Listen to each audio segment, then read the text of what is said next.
आता एक धक्कादायक बातमी आहे सांगलीमधून। सांगलीच्या पलूस इथं माता बालक पोषण आहारामध्ये चक्क मृत साप आढळल्याचा धक्कादायक प्रकार घडलेला आहे। महाराष्ट्र शासनाच्या एकात्मिक बालविकास योजनेअंतर्गत गर्भवती माता आणि महिलांना हा आहार वाटप करण्यात आला होता। डाळ, तांदूळ, तिखट, मीठ एकत्र असणाऱ्या पॅकेटमध्ये हा साप आढळलाय।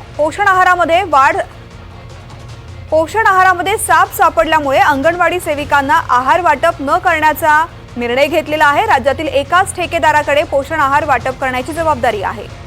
या संदर्भातली अधिक माहिती घेऊयात माझे सहकारी शरद सातपुते यांच्याकडून। शरद, नेमका हा काय प्रकार आहे?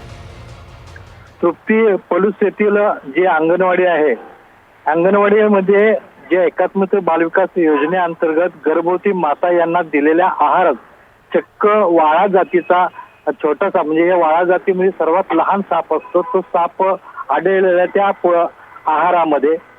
आणि याबाबत त्या अंगणवाडी सेविकाची जी संघटना आहे मुंबईची, यांच्याकडे त्यांनी याबाबत तक्रार केलेली आहे।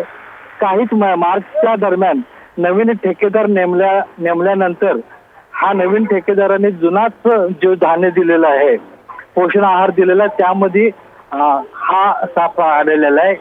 त्यामुळे पालक वर्गामध्ये भीतीचे वातावरण निर्माण झालेलं आहे।